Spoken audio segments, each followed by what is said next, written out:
Fire on your back, sky painted black, gas in the turns, fireflies burn.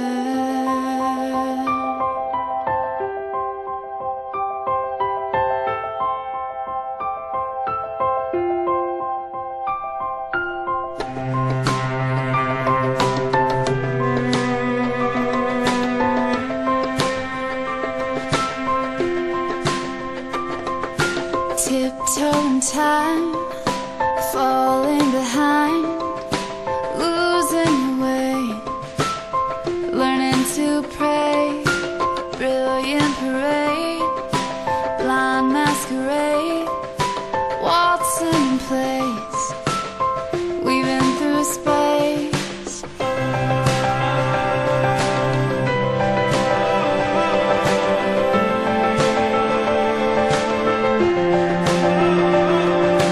Flashes of light, season the night, living is life, chasing fireflies.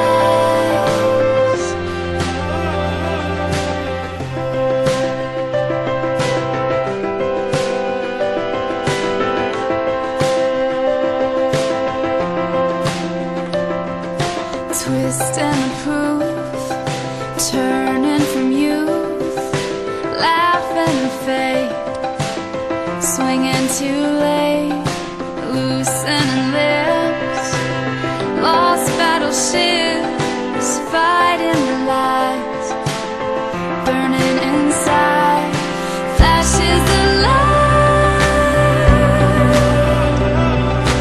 season the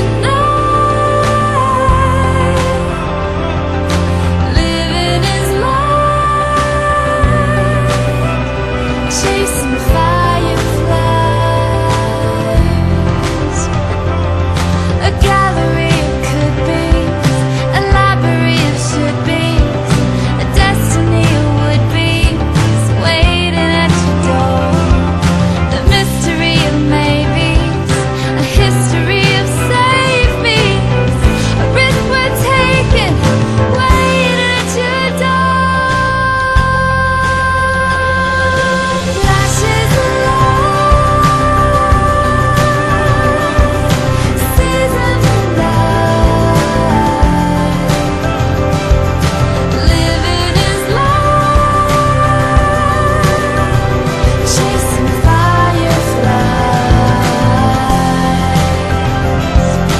Flashes of light, seasons of night, living is life, chasing fireflies.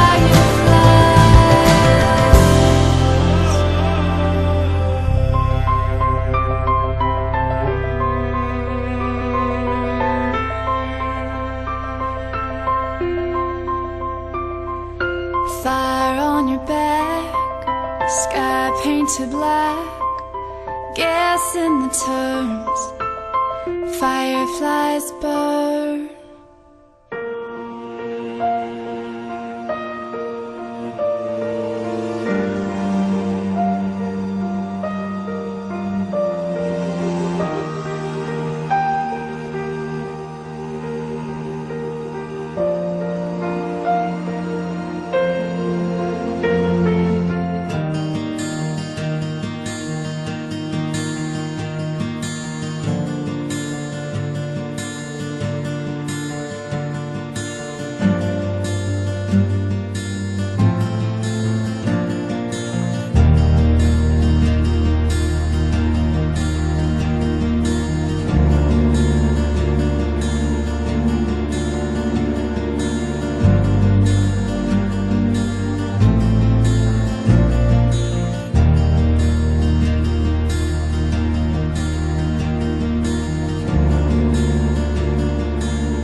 for 1,000 more.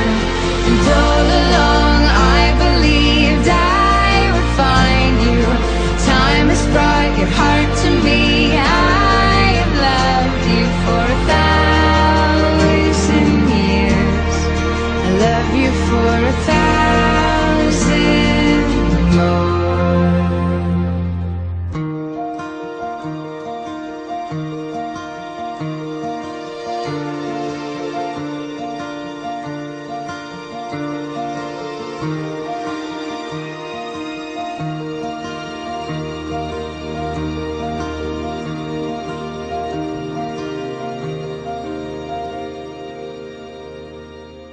Alam niyo po ba, naniniwala ako sa obserbasyon ng isang manunulat na tagapayo sa mag-asawa. Meron daw pong 4 na uri ng pagsasama yung mag-asawa. Tingnan niyo po kung sasang-ayon kayo. Ako po'y sumasang-ayon.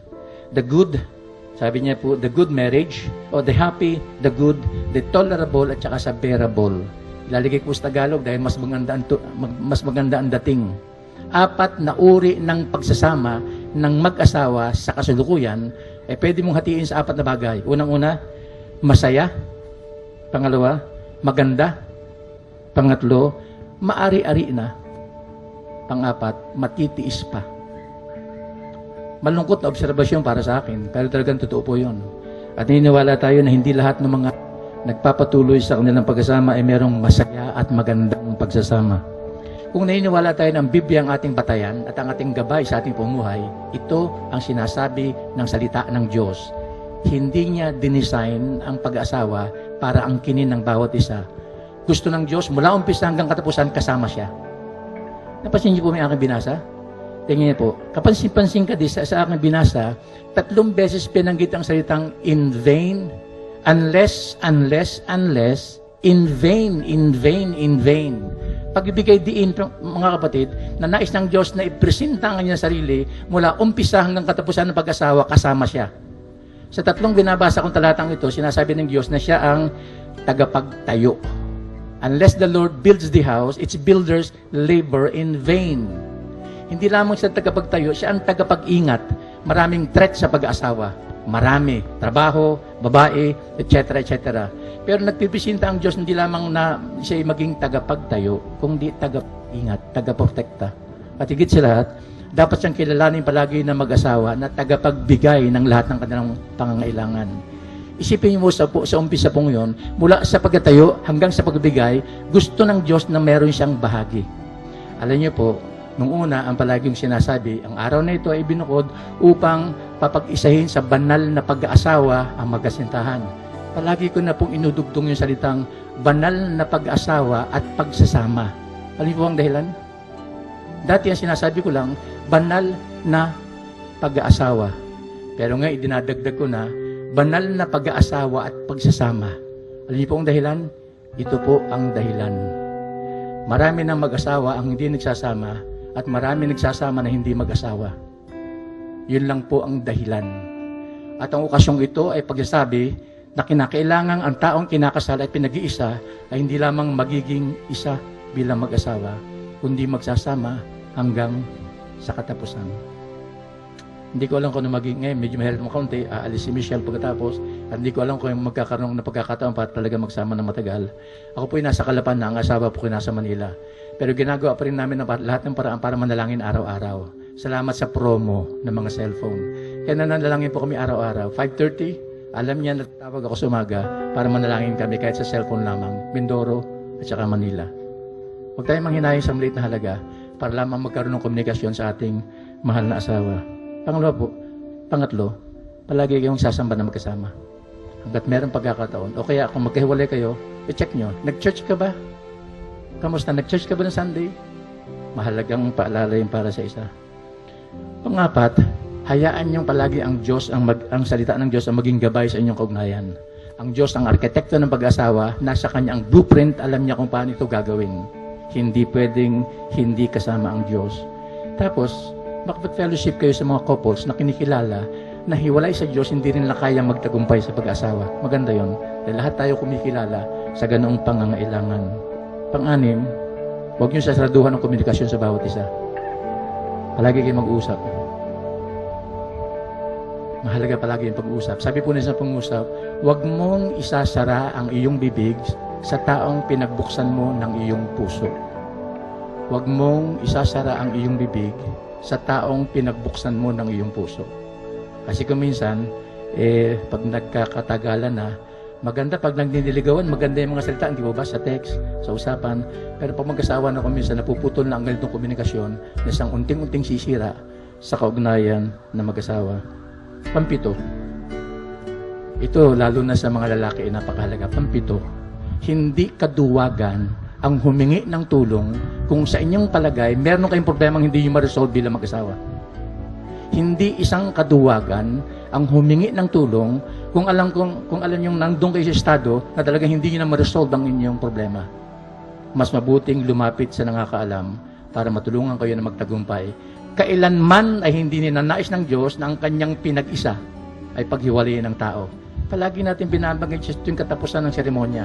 Pero hindi ko alam kung gano'n kaseryoso yung mga taong pumapasok sa ganyang kaugnayan. Hindi po ba? Mamaya i-declare na ko yung pangungusap na ang pinag-isa ng Diyos ay huwag paghiliwari ng tao. 2 weeks ago po, meron ako nakausap na Australiano, napangasawa po siya ng Pilipinas. Sabi niya, hindi ako naniniwala na ang kasalan ay nagaganap sa langit. Panglupa lang yan. Sabi ko, nasa iyo yan, hindi kita kukontrahin. Sinabi ko lamang, ipaliwanag mo na sa akin na pangungusap na ito, ang pinagsama ng Diyos ay huwag paghiwalayin ng tao. Hindi na po siya umimik. Naniniwala ko na ang Diyos ang pinakmahalagang saksi sa gawain ito ng kasalan.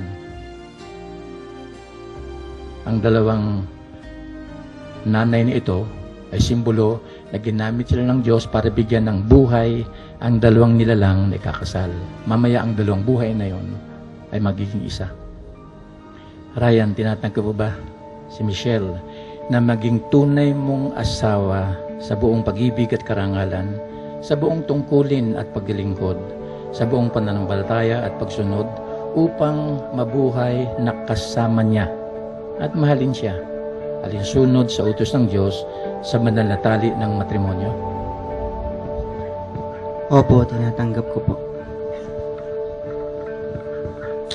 Michelle, tinatanggap po ba si Ryan na maging tunay mong asawa sa buong pag-ibig at karangalan, sa buong tungkulin at paglingkod, sa buong pananampalataya at pagsunod upang mabuhay na kasama niya at mahalin siya alinsunod sa utos ng Diyos at sa banal na tali ng matrimonyo? Opo, tinatanggap ko po.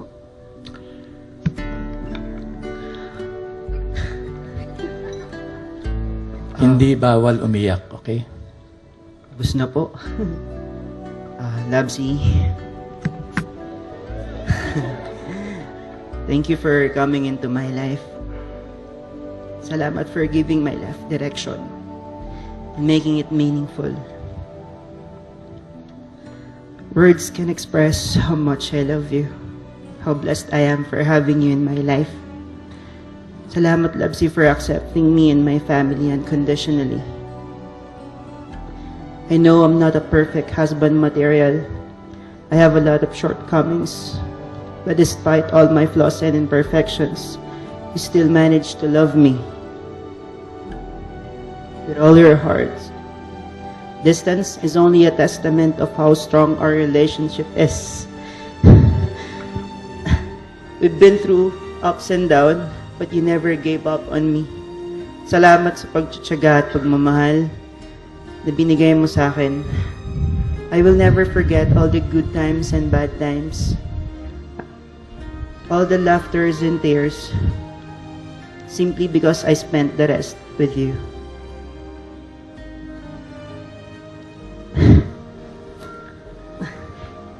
I love you for the rest of my life.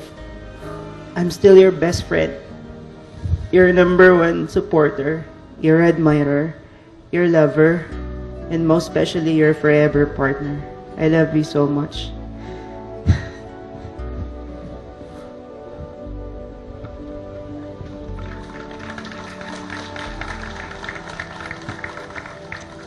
Lovesy, I didn't prepare any vow, Kasi I believe that you can never prepare for anything. The same thing that happened to us. It wasn't planned, it just happened. Pero one thing for sure, we can always be together kahit na magkalayo tayo. Distance is not a test, but it's always a reminder how strong our love is going to be. Every couple on their wedding day, they always say, I promise, I'll do this, I'll do that. But I'll never promise. I'll never make a promise. I will just do it, sabi nga. Pero there's one thing I want to be thankful for everything to God that gave you to me. It's the family, an additional family that we'll have. To my parents that accepted us, our relationship, and being supportive. And sa lahat ng tao na naging kumbaga haligin ng relasyon natin because it wasn't easy. There's always that distance and communication, but you have never gave up. You're always there. I also have my own shortcomings, but you have accepted me. You have tried your best to tolerate my kakulitan, kasungitan, and all my kadakdakan. Pero that will never change, so you'll just have to accept it. But despite all my flaws, I can always assure you that my love for you will never change. And God will be the witness on all of that.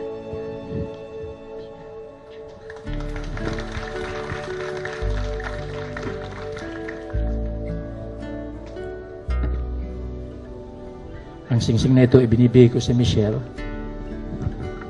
Ang singsing na ito ay binibigay ko sa iyo, Michelle, bilang tanda na mamahalin kita hanggang wakas bilang tanda na mamahalin kita hanggang wakas at pananatiling malinis ang ugnayang ito at pananatiling malinis ang ugnayang ito sa harap ng Diyos at sa harap ng tao. sa harap ng Diyos at sa harap ng tao.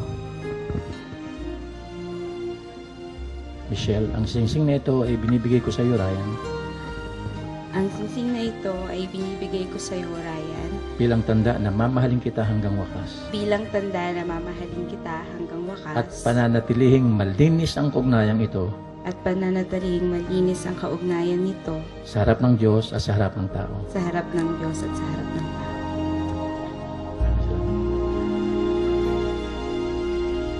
Manatili kayo. Veil is for submission, cord is for love.